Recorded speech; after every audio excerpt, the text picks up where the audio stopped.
Heyo, it's me, Harper Savage, and it is week 35 of Inktober52, and the prompt is Virgo. Got my sketchbook, got my pencil and eraser. Let's get to sketching. Circle. Now for this one, it was a little bit tricky for me to figure out what to draw, just because Virgo is usually represented by like a maiden, but I've been trying to avoid drawing like people, so I tried to figure out like what the animal was, and you know, there's like a huge list of animals for Virgo. But the one I kept seeing over and over again was fox or bees, and we know how I feel about bees, so I'm going with fox. Looks kind of like a cat right now, though. Erase, erase, erase, erase. I always feel like I can never draw the ears exactly the same. Now, can we get the eyes? First try. Looks like this one's up a little bit higher than the other one. Ugh. Alright, not first try. Erase, erase, erase, erase. What kind of pupils do they have? Sometimes they look like slitted and sometimes they look round. I still think this other eye doesn't look quite the same. I like this one more now. I gotta erase this eye. Thinking about it, I think I definitely made like the snoot too long. Doesn't look quite right. Maybe it'll look better once I get rid of the generic shapies. Still not loving the shape. Like, I think it's the eyes. That one eye is still higher up than the other. Stop it. How many times am I gonna erase this eye? I feel like this eye is a little too small to the other one, but it could be just because the lines are all thicker because my pencil isn't as pointy as it was a minute ago. I feel like I might have drawn it like too wide. Maybe it's like part of the ear placement. Man, I wish I had like an undo button in real life. Erase, erase, erase, erase, erase. Now I feel like the nose is too big. Should have just kept everything how it was. Looks like a really weird cat. Still looks really weird. I think I got the head shape right. I just don't have like the nose shape right, and I don't know what to do to change it. Like maybe the eyes are too low now, or maybe I should move the nose down because I didn't want to go through making the eyes again. I swear I've drawn a fox before, okay? I don't know why it's being so difficult today. This is probably the best this is gonna get, so let's just move on. I am kind of tempted to like have a tail kind of in here. It's kind of weird because like, where is it connecting? Oh well, I put a tail in anyways. Okay, I'm gonna go in with my zebra rasa in orange. So let's get to the first set of inking.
Alright, I'm gonna go in with my watercolor inks. So let's get to painting.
So I don't think it looks quite as celestial or like space themed as the other star signs, but it's time for the reveal.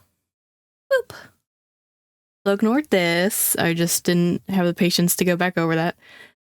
But I decided to make like the orangey splotches, like the starry part.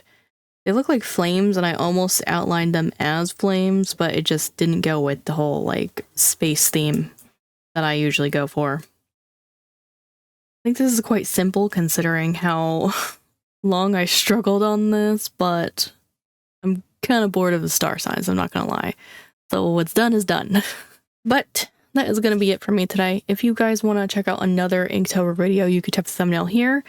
If you want to catch up on anything you missed, you could tap the thumbnail here. I want to thank you guys so much for watching. Don't forget to do all the cool YouTube things of commenting, liking, subscribing, and turning on that notification bell. And I will see you guys in the next video. Bye-bye.